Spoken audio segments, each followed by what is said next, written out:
Ladies and gentlemen, we are live. Welcome to the Mongoose 7 show where we're going to discuss the 2012 NBA Finals. We're going to discuss the finals, which is between the Miami Heat and the Oklahoma City Thunder. The Oklahoma City Thunder, in a closely contested, almost even series, will win the series because they have the home court advantage and better late game execution. First and foremost, let's get to the fact that they have the home court advantage. Because Oklahoma City Thunder finished with one more victory in the regular season than the Miami Heat, they're going to have one extra home game in the series. Now, normally it's not an issue about whether a road team can win a series, but in a 2-3-2 format, meaning that you have the first two games in Oklahoma City, the next three games in Miami, and the last two games in Oklahoma City, it's going to be a very difficult task for Miami to win the series because they're going to probably have to win three home games in a row to be competitive and to win the series. And it's likely going to go back to Oklahoma City, and because of that, I do expect the Thunder to win the series in 6 games.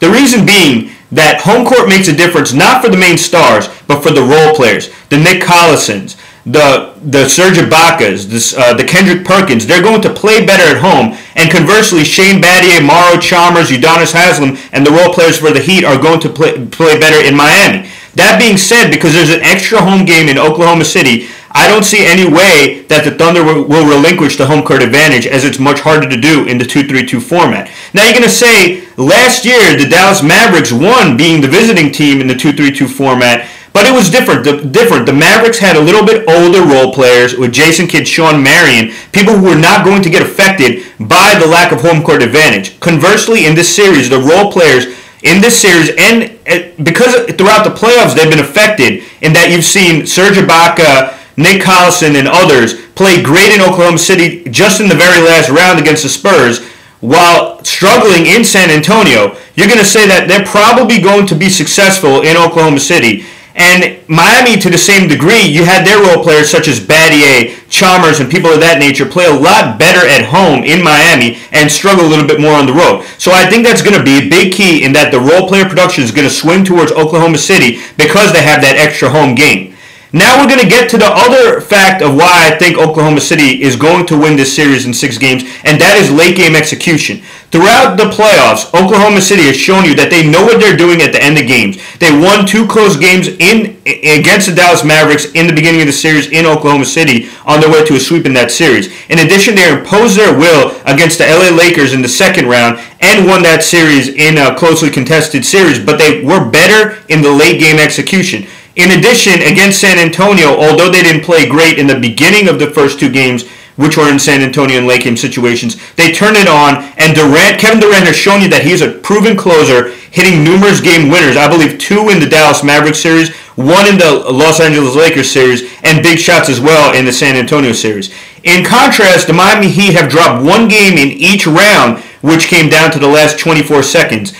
One against the Knicks in Game 4 when they had a chance to close the Knicks out. They also dropped the game against Indiana in Game 2 in their own house when they had a chance to go up 2-0 against Indiana. And in addition, they had a chance to win Game 4 against the Boston Celtics, and they did not win that game. Although that comes with a caveat because LeBron James wasn't on the floor when they were playing that game, as he had fouled out due to a dubious foul call against Paul Pierce.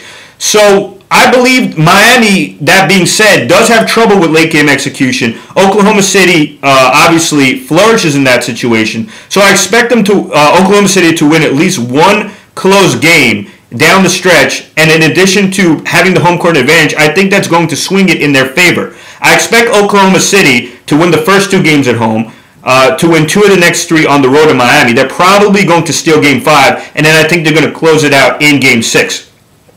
Now that we've discussed what I predict for the series, let's get a little bit to the players involved in the series, meaning the stars that are going to be playing.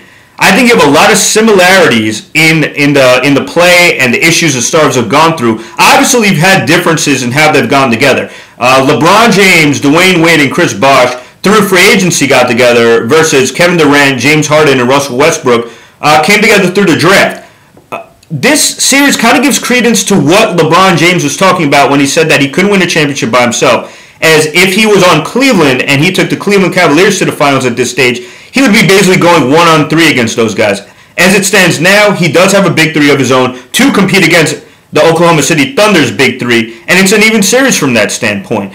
You do have similar issues. Last year, you can make a case that Dallas won that finals because LeBron James and Dwayne Wade had a bit of a power struggle in the finals. LeBron James last year was the man for the first 3 rounds. He was the guy leading the team in scoring, doing the bulk of the offensive work. The offense was running through him. In the finals, you had an issue where Dwayne Wade decided to take it upon himself to say he had been there before and to try to take over the series. And I think that had a negative impact on the flow of the offense, and it also had a negative impact on LeBron James as they seemed to go in his shell. Not excusing it, but it seemed to all start with Dwayne Wade trying to take the offense over.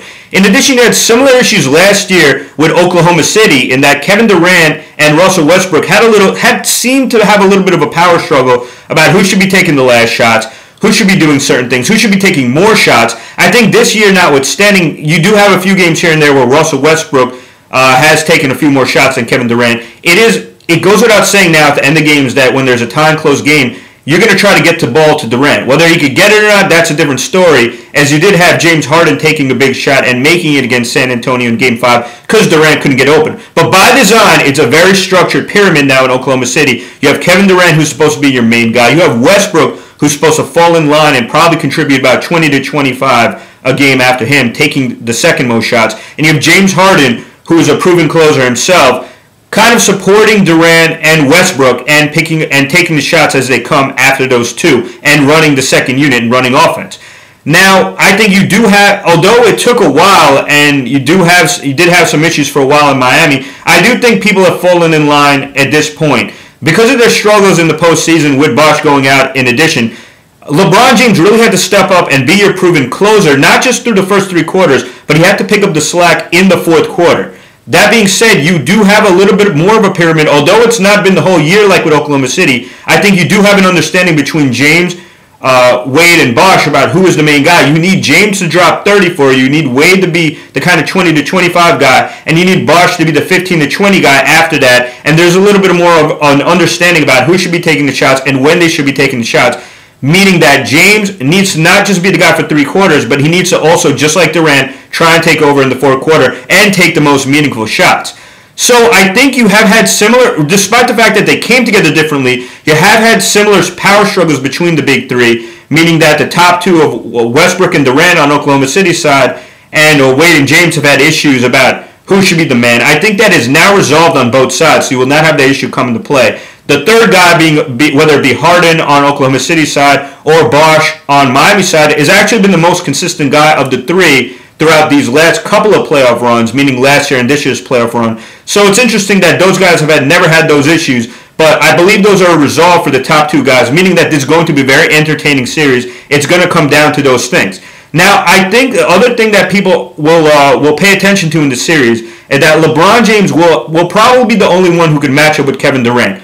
And he's the only one who could be really guarding him from the starting lineup. You're going to give him a different look with Shane Battier coming in. But I don't think Shane Battier's defense is going to bother Kevin Durant.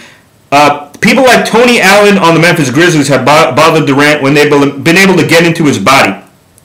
Battier is more a position defender, so I don't expect him to have much of an ability to guard Durant because he won't be able to crowd his airspace and Durant will be able to get his shot off easily. In addition, LeBron James won't be able to body him up as much as he would like because that leads to foul trouble. So I think Durant is going to have his way more. In contrast, you do have more looks that Oklahoma City can give LeBron James in that you can have Durant on him. If Durant gets in foul trouble, you could actually put Harden on him to try to body him up and take away some airspace. You could also put Cephalosha on him, and I think you have more looks ultimately you can give LeBron. In addition, I think Cephalosha will be able to take away Dwayne Wade one-on-one in the series, and that's going to be another factor in the series. So I think in addition to the role player production swinging in Oklahoma City's favor, I think that the Miami Heat have a little more difficulty in some of the things they're trying to do with their 2 main stars.